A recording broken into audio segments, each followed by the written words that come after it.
السلام علیکم ورحمۃ اللہ وبرکاتہ۔ بسم اللہ الرحمن الرحیم۔ عزیز طلبہ، آج علوم القرآن میں درس کا موضوع ہے الفرق بین القرآن والحدیث القدسی والحدیث النبوی۔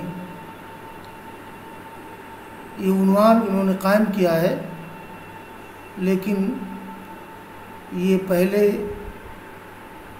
حدیث نبوی کا تعارف کرائیں گے اور پھر حدیث قدسی کا تعارف کرائیں گے، اس کے بعد پھر قرآن اور حدیث قدسی میں فرق کا بیان ہوگا، اور پھر حدیث قدسی اور حدیث نبوی میں فرق کا بیان ہوگا۔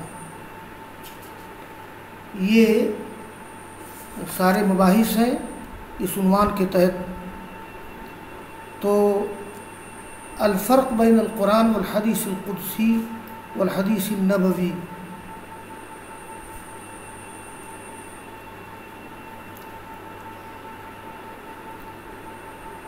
مصنف نے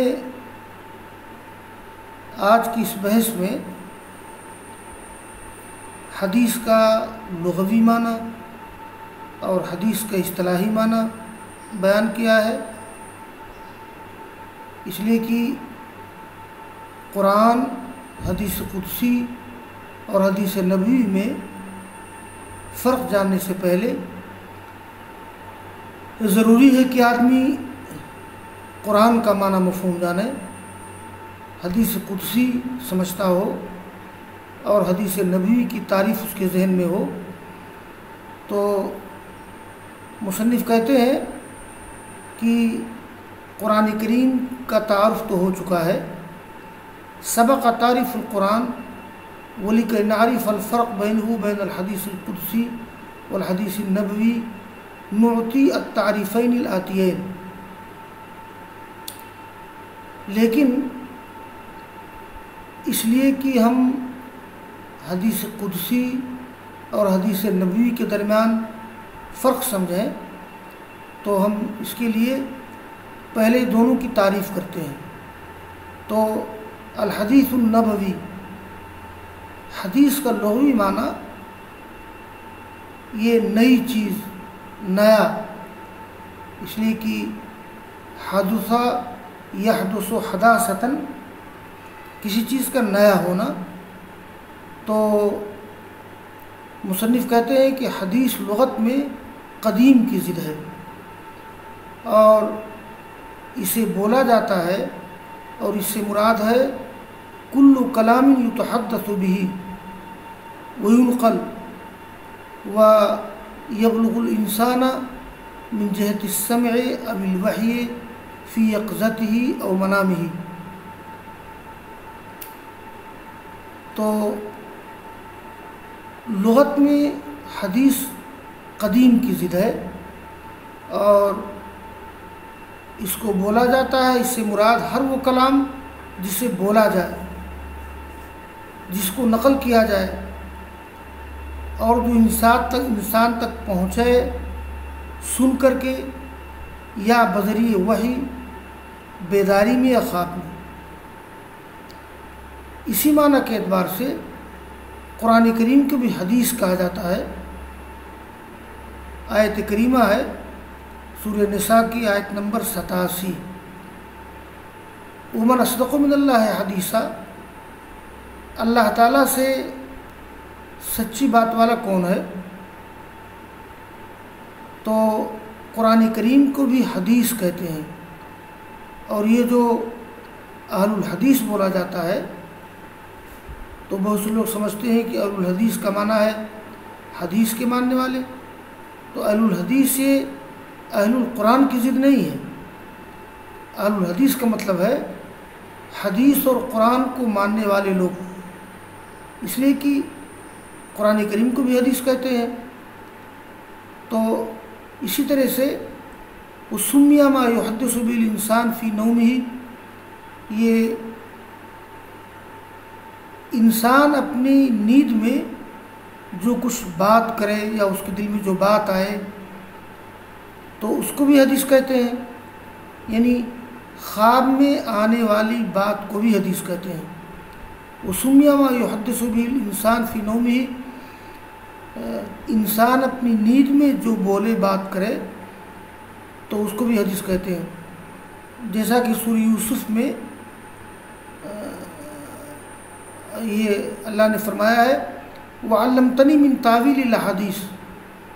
یوسف علیہ السلام نے اللہ تعالیٰ سے کہا تھا کہ تو نے ہم کو خواب کی باتوں کی تعویل سکھائی ہے، یعنی خواب میں جو باتیں آدمی دیکھتا ہے اس کی تعبیر کا فن علم تو نے ہم کو دیا ہے۔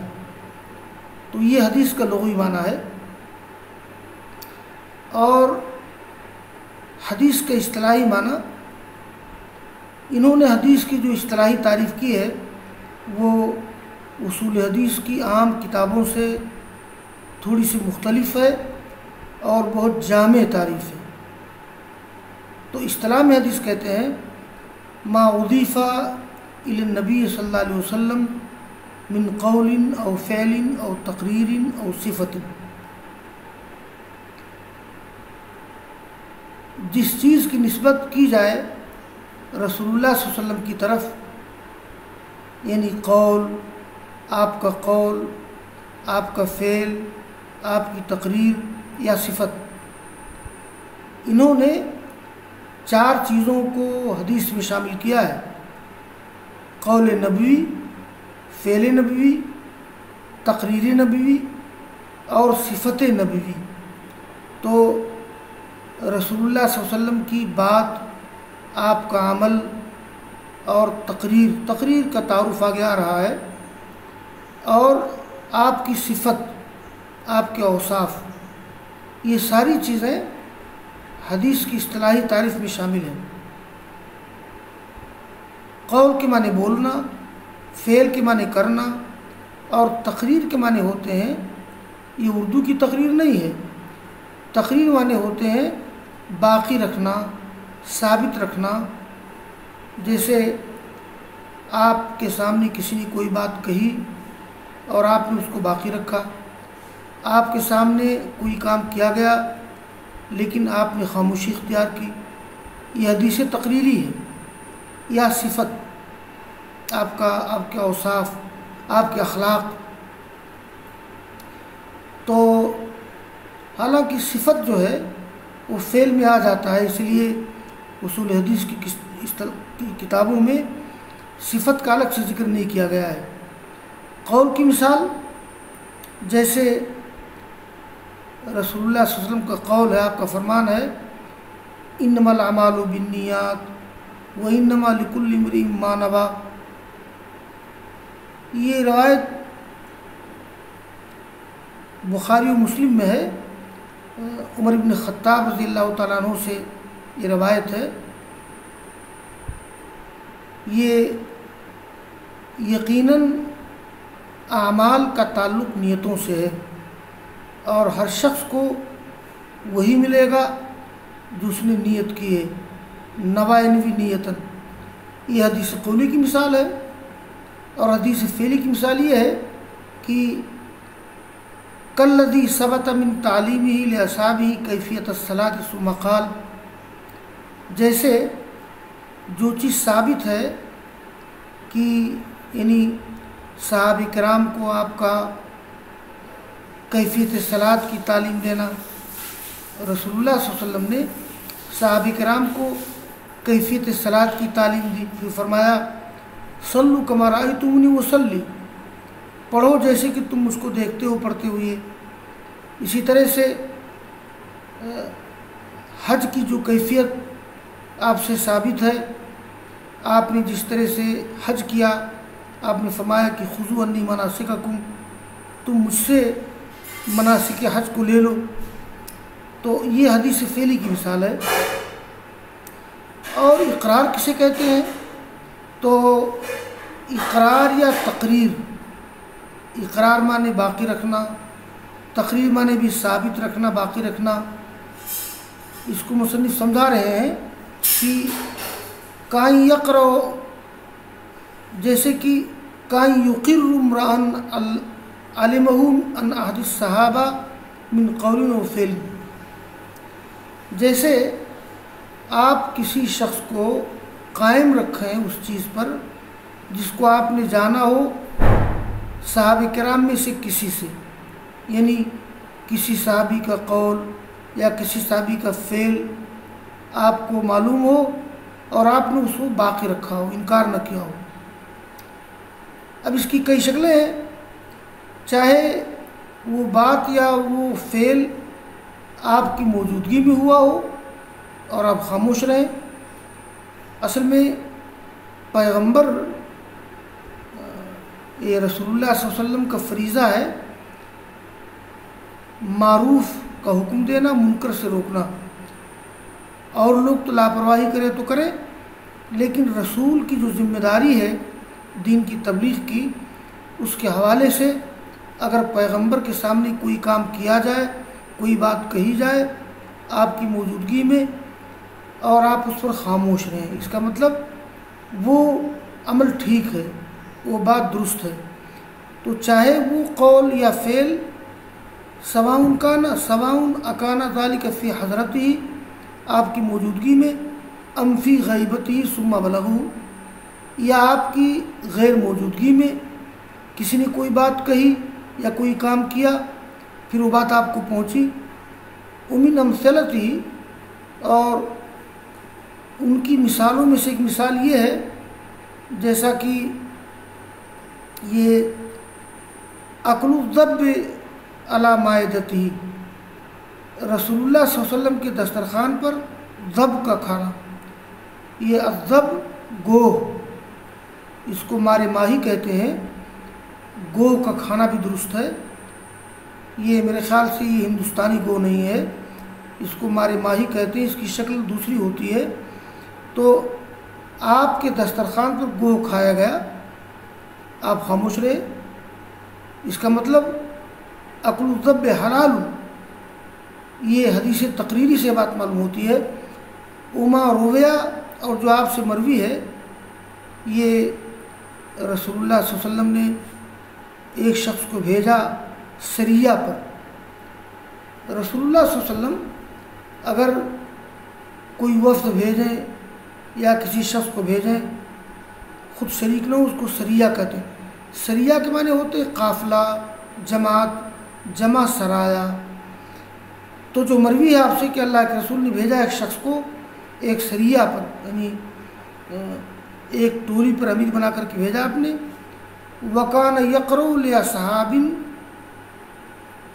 فِي صَلَاتِهِ، اور وہ جب نماز پڑھاتے تھے تو پڑھتے تھے اپنی نماز میں اپنے ساتھیوں کے لیے، جیسے سورہ فاتحہ پڑھی انہوں نے اور کوئی سورہ اور پڑھی، پھر سورہ اخلاص پڑھی۔